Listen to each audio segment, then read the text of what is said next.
there we go. All right, happy Thursday. Let's get ready to rock on our argument letters. So I'm gonna go ahead and share my screen with you guys here. And we will be jumping on. So I already posted it on Google Classroom. Obviously you see my email, my million tabs that you can see my inspiring words I'm gonna share with you guys later. Okay, so today we are working on your argument letter for your novel assignment. So there are two things you're gonna wanna have open. One is the slideshow, which just kind of walks you through like the argument letter planning. And then you wanna have the Google Doc open, which just kind of outlines, this is where you're gonna complete your actual work today. So it's where you'll come up with your thesis. So you'll type your thesis here, and then it's where you'll complete your outline. So steps 2 and 4 is where you're actually gonna like type stuff, okay? So the first thing we're sort of doing here is we're gonna always start with the prompt. So I know it's probably been a while since you guys looked at it, so I just wanna take us back to that prompt here. So your task after reading this book was to write a professional letter to the Agua Fria English department in which you take a position on whether or not they should teach the book to students in the district based on the value that students can gain from the reading. And then you're going to use specific examples from the book to support your argument. So the focus should not be summarizing a bunch about the book or telling the story about the book. The point is to make an argument, and your examples are simply supporting that argument about what is that value of reading the book, should the teachers teach it or not teach it, okay? So I think something that's always helpful to do when dealing with the prompt is turn it into a question, because then like you wanna make sure your thesis statement is actually answering that question. So how do you think you guys might turn this into a question? What is the prompt really asking you to do? Convince others to read it. So how would we ask it as a question? What do you have to answer in your letter?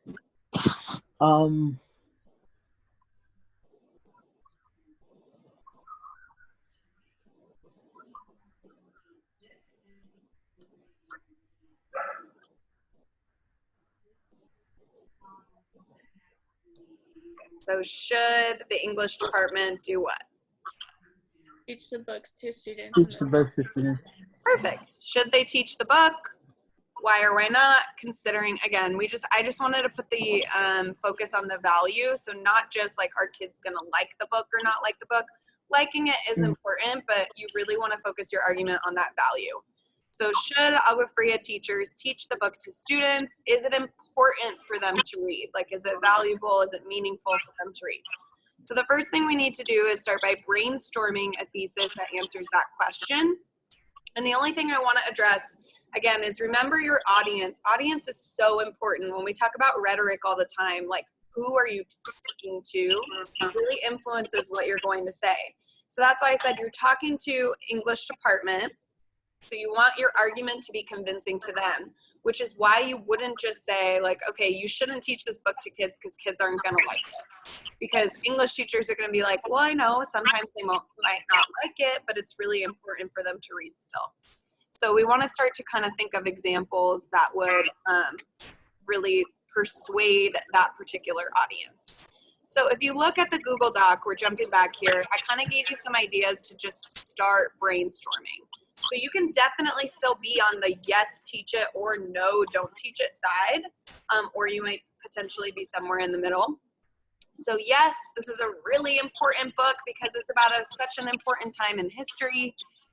Yes, it's a really important perspective or experience in life.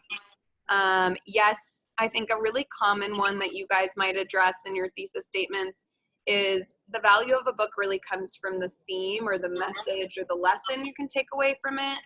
I was just chatting with Lady yesterday during office hours. She read The Glass Castle, and she was just saying like how it really teaches you to like appreciate what you have in life. So that's obviously a value of the book. Other reasons, like, okay, maybe it's a really challenging book, but that's good because it challenges students to improve their skills. Okay, or again, enjoyment can be like a piece of your argument, like students can relate to it, connect to it, they'll enjoy it. You know, I'm thinking maybe of Nadia who read Catcher in the Rye. Like it's kind of a fun, enjoyable read. So that might have some value in why they should read it. Okay, if we're thinking about no, maybe you actually want to take the other side of the argument. No, this book is old, outdated, it's overdone. We should stop teaching it. People can't connect to it anymore. It's not really that important to read. Another argument, okay, might be there's a couple of the books that you read that had some inappropriate content. So maybe that's part of your argument. Like, no, I actually don't think this is very appropriate for students. And it really shouldn't be the school's role to put that content out for them. Especially because some students or parents might not be comfortable with it. Maybe you actually think it sends a bad message to students. So the example I'll give is from The Great Gatsby. Maybe you feel like it's too much about love and like, oh, like being like Gatsby's so like obsessed with Daisy. Maybe it kind of sends this like bad message about like being, you know, so wrapped up in another person, and you don't think that's a good message for teenagers. So you could make that argument too. Or again, maybe you just don't think that students are necessarily ready to take away the messages of the book. Maybe you don't think they're going to appreciate it, so they're not really going to get that value out of the reading. Okay. All right. And then again, you may say yes and no. There could be restrictions or specifications that you have on whether or not teachers should teach the book. And we'll kind of go through some of those examples as we do the PowerPoint. Okay, so once you have like some of your ideas in mind, then you are going to write your thesis statement. So we're going to return to the slideshow now to think about how you're going to create your thesis statement. We're going to jump back in. Do you guys mind if, before we jump in, if I just kind of turn to you for a second, what are sort of your initial thoughts about your book? Do you feel like you're leaning towards a yes, they should teach it, or a no, they shouldn't teach it? Do you guys have any initial thoughts so far? Yes, for sure. They should teach it. Yes, from Abdur. Okay. How about Nadia? Any thoughts?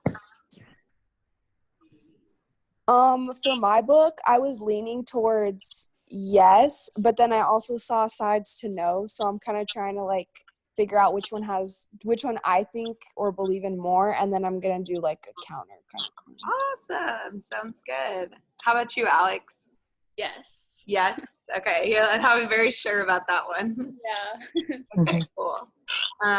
Just because the others of you that are on mute, I can't see your chat right now, so we can talk about it later. But let's go ahead and start to work on creating your thesis statement. Okay, so there are 4 types of thesis statements you could make for your letter here. You can have an open thesis statement. You could do a traditional 3-point thesis, or maybe you only have 2 points instead of 3. You can do a counterclaim thesis, or you can do a nuanced or qualified thesis. Okay. And these just sort of kind of build in complexity as we go down the line here. An open thesis and a 3-point thesis are going to be the easier options to do. That doesn't mean it's bad. It just means if you're like, okay, I want something I'm comfortable with and understand how to do, those are the 2 easier ones. And then counterclaim gets a little more evolved, and then a nuanced or qualified thesis is going to be the most challenging or high level to do. All right, so let's go ahead and take a look at the open thesis. So an open thesis means that it's going to be a meaningful but broad claim that you'll have to develop subtopics for.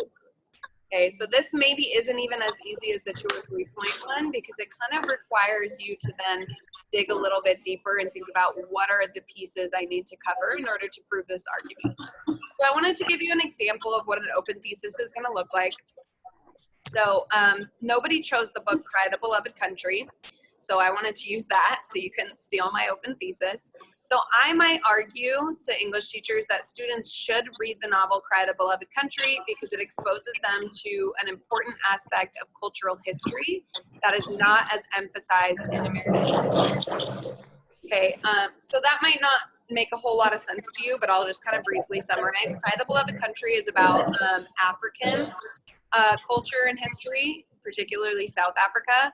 And I personally think that our education system doesn't teach students enough about cultures or histories outside of America and Europe. So that's why I might make the argument like, yeah, it's really important for them to read this book.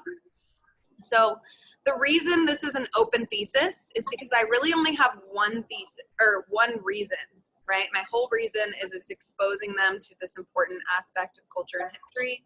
Okay, and I'm gonna need to plan out how am I going to like introduce some subtopics to really prove that kind of broad overarching argument I'm trying to make. Okay, so I have like one main claim I'm exploring, and then I'm gonna have to think through what are all the points I need to make to really do you guys have any questions about the open thesis? Hi, Fabian. Hi, Ms. Miller. Okay, so let's go ahead and see how the open one is a little bit different than 2 to 3 points. A 2 to 3 point thesis is just a lot more direct and specific. So you're giving 2 or 3 very specific reasons why the novel should or should not be taught. And then that obviously shapes your body paragraphs, what you're going to touch on in each of those body paragraphs. So that's why I would say the 2 or 3 point thesis is going to be the easiest one to do. I encourage you to do 3 just because if you only do 2 points, you're going to have to elaborate a lot more and have more commentary to meet the length requirements. Okay, so an example of a 2 or 3 point thesis, there's the novel Their Eyes Were Watching God was one of the choices.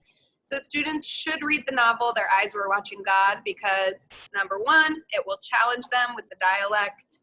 Number 2, it will expose them to the perspective of a Black woman in the early 19th century.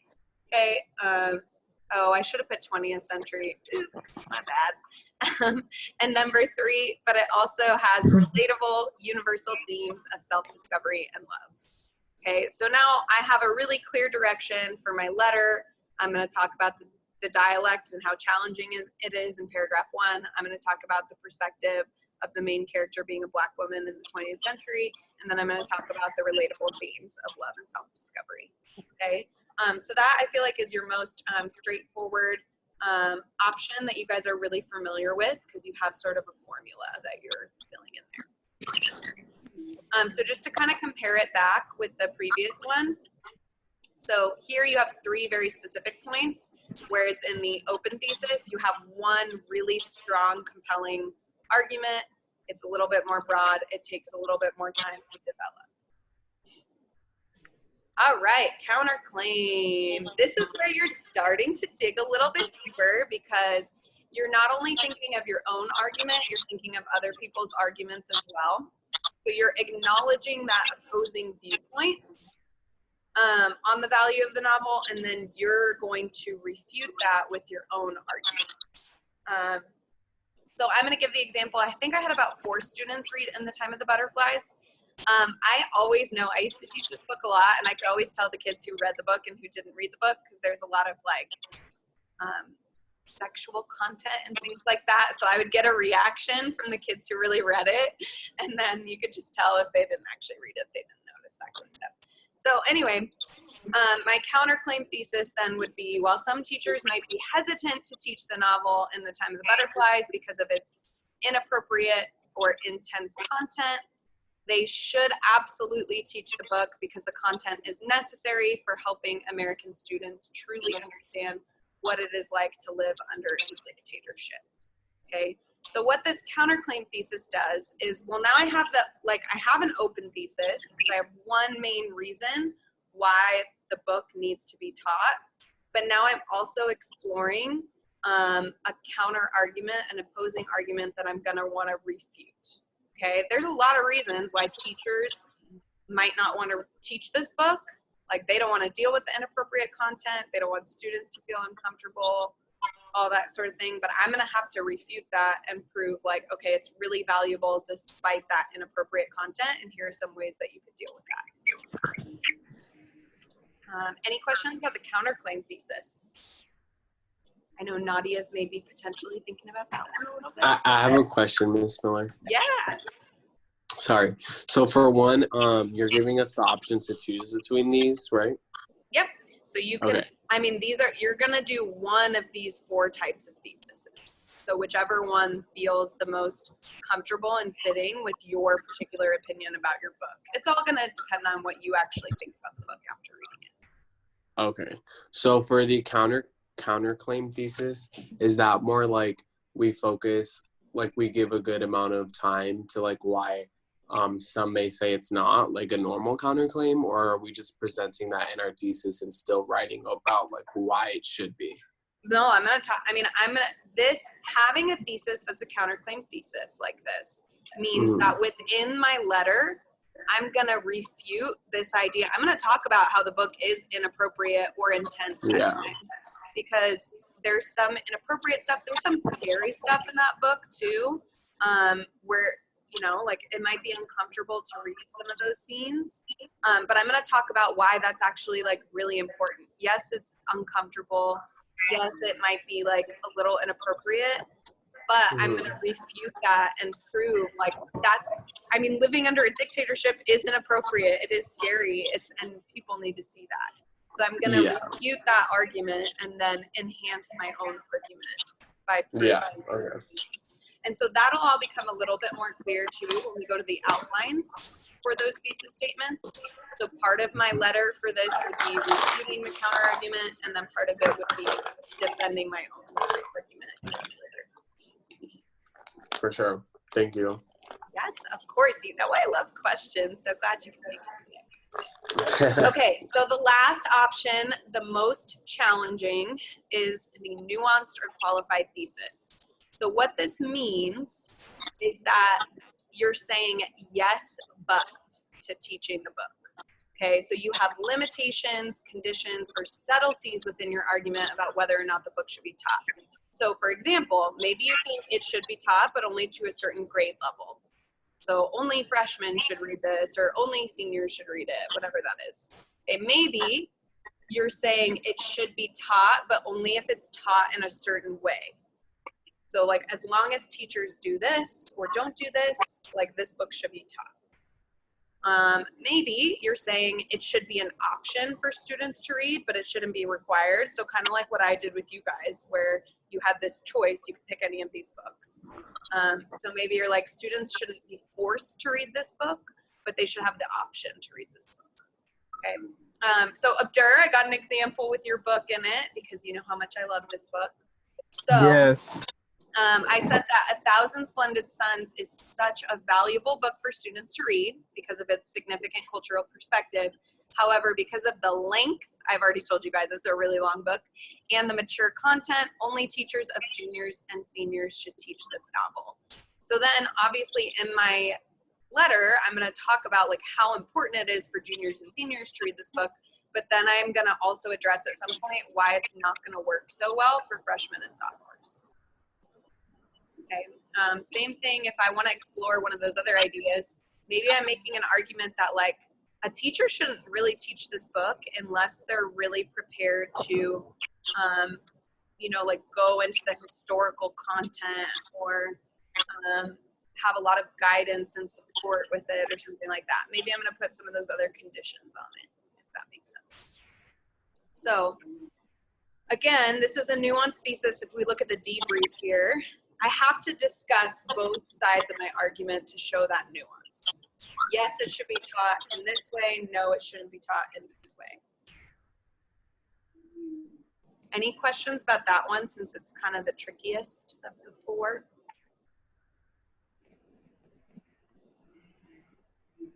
No? Good to go? All right, let's go ahead and take like a pausing moment here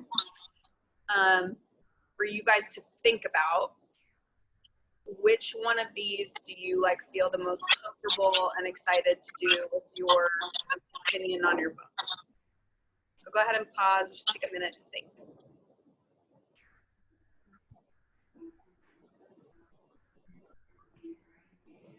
Miss Miller, I have a question. Kind of came up. So if I do like a nuanced thesis, can I still include somewhere in my essay like a counterclaim? Oh, for sure. Yeah. Okay. Miss Miller, I also have another question. Sorry. Yeah. What if we think our book is like it should be read or taught? I mean, but like, what if we're struggling for like coming up with reasons why? Well, that's the most important part, obviously. Yeah, that's why I'm like, bruh. What I want you guys to think about, I want this to be genuine. Okay. I like specifically created this type of argument assignment so that it could actually be your real opinion. I don't want you like faking this, like, oh, the English teachers should teach it, even though I don't really think they should teach it. Okay. I want you to genuinely say like what you think here. So Fabian, if your initial gut reaction is that you think this book should be taught, I want you to think about why. Like, because for me, and I'm going to push back and maybe this will help you come up with reasons. I could argue with you that I don't think Gatsby should be taught. I think it's overdone. I think it's not as relevant as some of these other more important books that could be taught. I think it's overdone. It's cliche. Who cares about Gatsby anyway, you know? Mm-hmm. So what do you think? Why do you think it should be taught still? Could a reason be that like it actually it's easier to like grasp students' attention and like that can affect like their just their consistency through reading the book compared to like a book that students aren't going to be interested in, just not end up reading? Absolutely, that can be part of your reasoning. So if you guys, and that's why I tried to give you some examples here on this Google Doc. So I would almost say, Fabian, that you could make a case for all of these with The Great Gatsby here. In the 1920s, the Roaring Twenties, was a significant part in American history. Students are learning about it in their American history classes, so it's valuable for them to read The Great Gatsby too, you know? Maybe you think it's an important perspective or experience in life to see sort of that unrequited love that Gatsby experiences, you know, because that's something we can all relate to. Maybe you think there is a valuable theme or message. So what I do love about The Great Gatsby, you know, I was just messing with you that it shouldn't be taught, is I think... No, you weren't. No, I was. I really love how The Great Gatsby really depicts like how superficial life was at that time. Because I think it's a good like criticism of that time period. Like everyone was so caught up in like how things looked and how things appeared and your class and your role in society. And it's like, it's not genuine. And so I think it kind of reminds students people, but particularly students, that like it isn't about all this like status anymore. It really should be about what's genuine. And I think that's an important message for students because we all get caught up in that, right? Like at school, it's all like, I mean, you guys deal with people who are fake all the time, people who are focused on looks or status or labels and stuff. So that's why I think The Great Gatsby is really cool. You could talk about that. I do think it's a challenging read.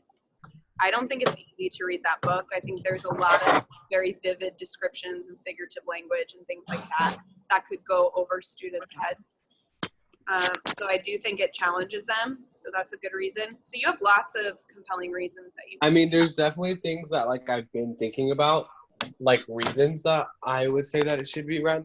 But I'm just trying to find like the most compelling, like the one that's the couple that are actually like relevant enough to make a strong argument off of. Well, I know it doesn't help you, but any of them are going to be compelling. So my best advice would be whatever is the most meaningful to you. Because it's actually going to be my true argument. Exactly. Look at my. I even had a second nuanced one. I forgot about this. Do you see it? Oh, I didn't even finish it though, so never mind. I'll go back to it and fix it later. I was going to give you a second example so you could see another one. So I'll go back and fix that later. Don't worry about it right now. Okay. So essentially, once you have your thesis statement, which again is going to take some time because you want to make sure your thesis is really strong and true to you, then based on your thesis, you're going to choose the outline that fits that thesis. And in your outline, you have to include multiple things. You have to plan out your subtopics, come up with your evidence or examples from the book, and then come up with your line of reasoning. So those are the three things that are going to go in your outline, no matter which outline you do. Okay. So a couple pieces of advice in terms of coming up with subtopics. You have to make sure that they prove your overall thesis. So if we think back to that first open thesis I had here, I really need to make sure if I'm going to prove that this is an important aspect of history that students aren't exposed to, well, one, I might have to start with, like, here's an aspect of the culture that they're not exposed to. Here's another aspect of the culture they're not normally exposed to. You know, like I'm going to have to make sure it's all proving that same claim. Okay, you want to put them in a logical order, which will help you with that line of reasoning step. And you want to make sure that you're being specific and not repetitive. Okay, so your paragraphs shouldn't keep saying the same thing over and over again. Okay, for your evidence, you're not pulling quotes from the book because this isn't an analysis essay, unless you feel like it's a really key line that sends some, you know, if you find it's very appropriate, you might include a quote, but normally really you're going to paraphrase or summarize events that took place in the book, conflicts that were in the book, or other details or features that happened in the book. Okay, so I can kind of give you an example with this as well in terms of like Cry the Beloved Country. I can talk to you about that. But yeah, you don't really need quotes here. You're just sort of paraphrasing and summarizing for your evidence. All right, the line of reasoning. I know this is always the tricky part. How do all of the parts of your argument connect to make it one cohesive letter that proves the thesis you came up with? So you have an option for your line of reasoning within your outline. Now, what I've had you guys do before is pre-plan your transition sentences. So what's going to be my transition sentence that connects body paragraph 1 to body paragraph 2? What's going to be my transition sentence to connect 2 to 3, etc. Or if you don't want to do that work yet, you can save that for when you write the actual letter. You can just sort of explain your line of reasoning. Okay, and I'm going to show you all of that in this final slide here.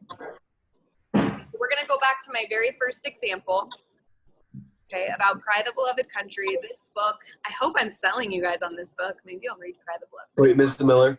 Yeah. Before you go on about line of reasoning, is line of reasoning like bringing it back to your thesis, right? Mm-hmm. It's the how you're organizing it to all prove your thesis. Okay. Yeah. Because if none of our paragraphs are connected or our organization is illogical, like our argument's not very persuasive. Yep. So, okay, we want to make sure it's logical, that it makes sense, it flows in a way that makes sense to the reader. So again, my overall argument is that Cry the Beloved Country is such an important book because it exposes students to an important aspect of cultural history that is not emphasized in American education. So my first subtopic is going to be, most students don't know about African culture and history as much as American and European. That's my first point I want to prove. Okay. So I want to come up with some evidence from the book that depicts African culture. These are all the different things in Cry the Beloved Country where you learn about African culture and important parts of that. Okay. And then I can go on to elaborate on, like, students wouldn't know this because in their history classes, they're mostly learning about American and European history and all of that. But if they read this book, then they gain this new insight on African culture. Okay. Now, my second subtopic is it's specifically important for students to know about the institution of apartheid. If you guys don't know what apartheid is, it's just the specific segregation that was happening in South Africa. So it was like the government instituted these segregated policies, kind of like segregation in the United States, but it looked a little bit different in South Africa. So now if you can kind of see my line of reasoning here, I'm going from like broad, students don't know a lot about African culture or history at all, and now I'm getting a little bit more specific in my argument. Okay, even more than just they generally don't know about it. Like here's a really specific thing they should know about, and that's apartheid or segregation. So then I would provide evidence from the book that tells you about that. So in the book, they talk about how they ride in separate train cars. So the white people in South Africa and the black people in South Africa have to sit in separate train cars and things like that. Okay, they talk about that they live in different cities and that the cities where the black people live are run down and poor and all that kind of stuff. Okay. So for my line of reasoning, I have two options here. I can come up with my transition sentence ahead of time. So here's an example of that. Not only are students not often exposed to African culture, but many of them have never even heard of apartheid, the specific system of segregation. So now I'm connecting my first subtopic to my second one. And I already have my transition sentence planned. Now what that does is it saves me time when I start writing the actual letter. I've already got it, it's good to go. If that feels like a little too much for you guys to do today, because it takes a while to write a good transition sentence, instead you can just explain your line of reasoning. So that's at the bottom of the slide here. Sorry, it's really hard to go back and forth here. Okay, so if I want to just explain, segregation is a more specific part of information that students need to know about. African culture and history, my first subtopic, is just a little bit broader. Okay. I know that line of reasoning can be confusing or stressful at times, so I don't want you to get hung up on this for now. What's most important in your outline is that you have a good thesis, you have good subtopics and evidence from the book. If you need help with line of reasoning, that's why I have office hours the next many days, and next Wednesday, the whole thing next Wednesday is me conferencing with you if you want help with your writing. So don't get too stressed about this line of reasoning stuff. Okay. So remember, as you're working through this document, once you come up with your thesis, okay, well, which type of thesis was it? 1, 2, 3, or 4. And then I provided you with an outline structure for each of these types of thesis statements. Okay, so if you chose a counterclaim thesis statement, here is your outline format. So you can kind of copy and paste it down below here. And then you can fill it in with your own ideas. So here's where I'm going to start with my thesis statement. Then I'm going to start my letter by talking about that counterclaim perspective. Here's a lot of teachers think this book is inappropriate. This is why it's inappropriate. So on and so forth. Here's evidence of that. But now I'm going to refute that, and then I'm going to refute it even more. Okay. And of course, you can add more subtopics if you need to. So that's always an option. This just kind of gives you like the basics for that. Miss Miller, Yes.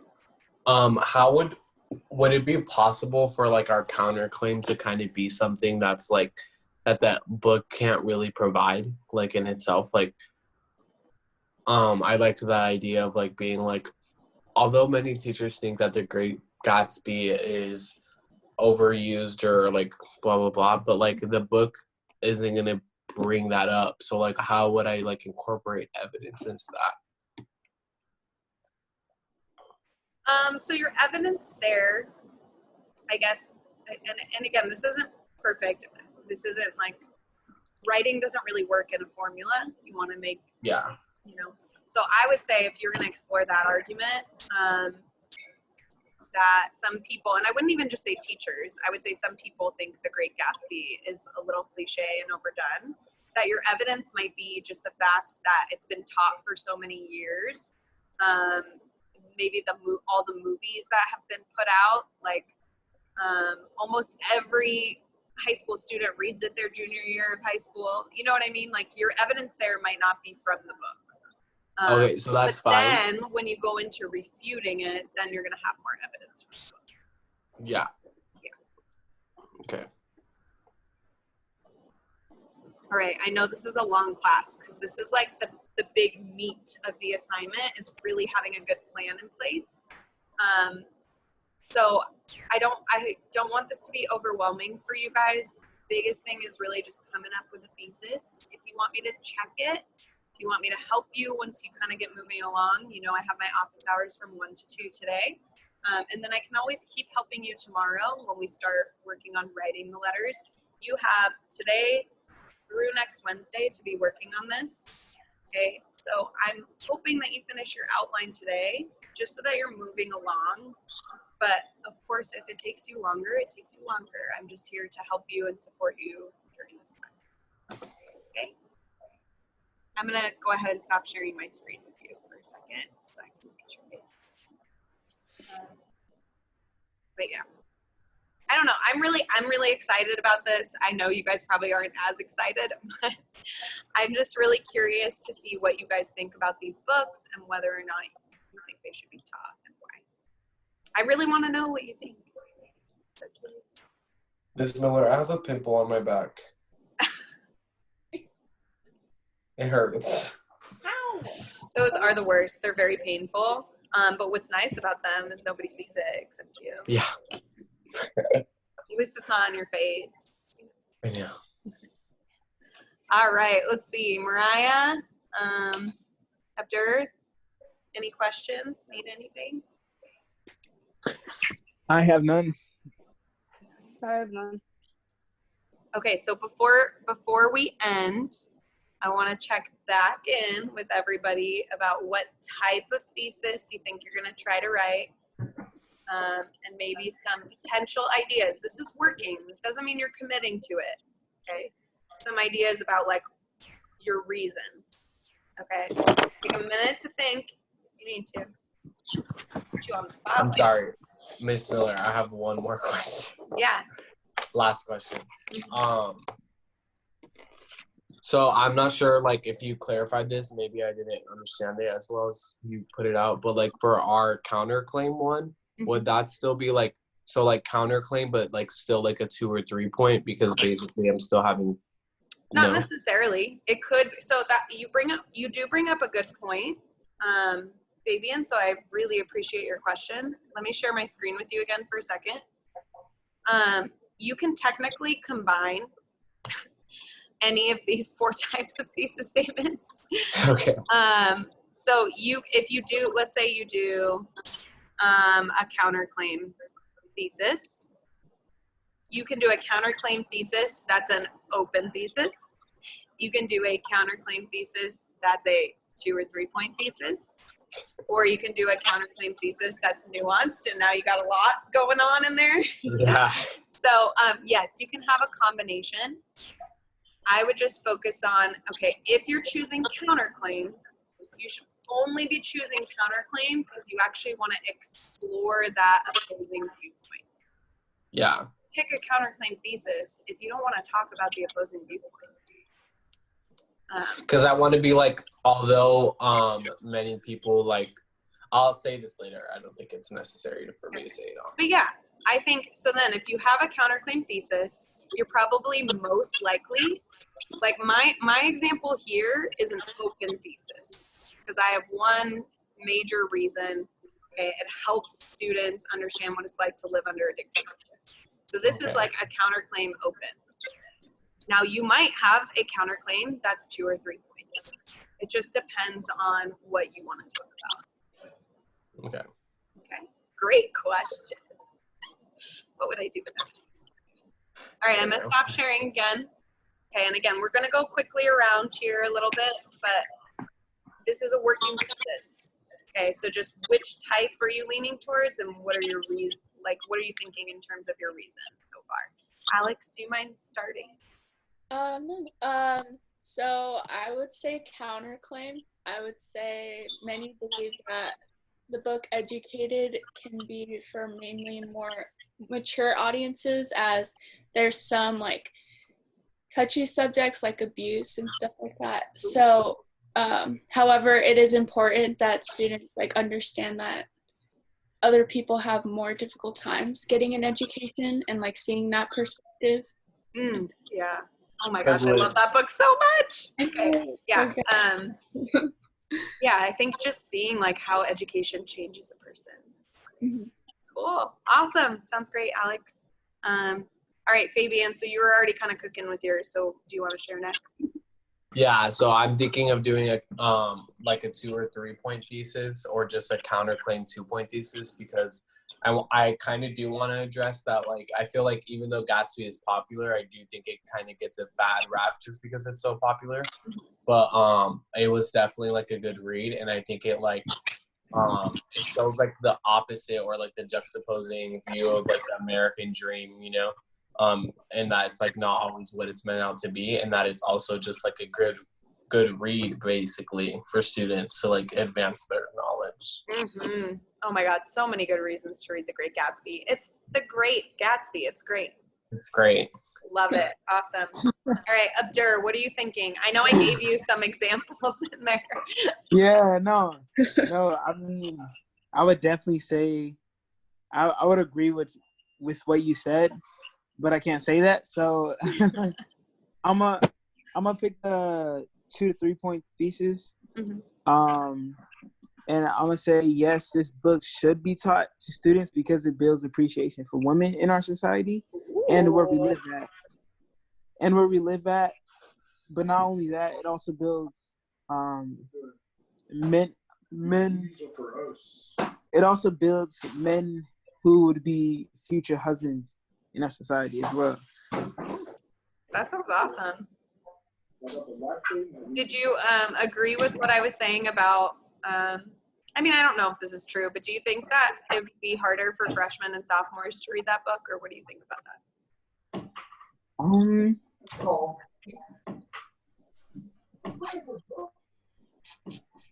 Yeah, I would say it would be harder. All right, It would be Nadia. harder. Nadia, you're up. Okay, so for my book, honestly, when I first, like, before I was reading it and stuff, like, and I started turning the pages, I read a few opinion. And after my discussion too, like, some people just extremely hated how, like, because there's some obviously inappropriate, like, stuff in it, and how it was also, like, what'd you say from, like, the book association? It was something about... It was a banned book, yeah. Yeah, a banned book. And so people were like, oh, yeah, I absolutely hate that. It should not be taught in schools.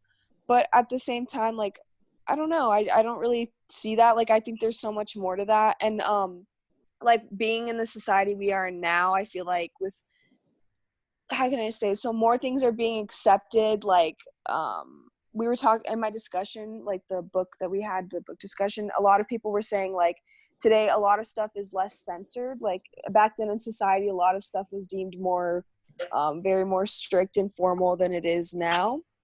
But if I were to pick for one of them, I want to say either the counterclaim, or because can't really think 3 concrete reasons or 2, so I might just do either the nuanced or counterclaim. Cool. Yeah. I think with Catcher, you could really think about just like, is it relatable to students to see kind of this progression of like growing up and developing? Do you think like the real nature of how Holden speaks, do you think that's valuable for students? Or do you think it's not that valuable? Like that's an experience you're already going through and they don't really need that. So yeah, definitely some options there with that. So Alexa is saying her book was definitely a no for not teaching. So I'm asking if she like wants to say anything more about that. I think Alexa read Brave New World. But yeah, I know we're getting a little long in our class today. You guys are the best for sticking with me the whole time. You know. Obviously, I know this is a complex task and process that we're starting. So I'm of course flexible and duties and things like that. I just want you guys to be working on it and exploring this a little bit. Okay, so maybe, yeah, maybe I'll see you again at 1 if you have questions after you guys start working. If not today, you know I'll be back tomorrow, so I can chat with you then. Thank you. Bye, Bye guys. Sorry for keeping you so long. No, it was helpful. Bye, Miss Miller. Bye. Have a great day. Bye. You too. Toodaloo. Thank you. Bye. Bye.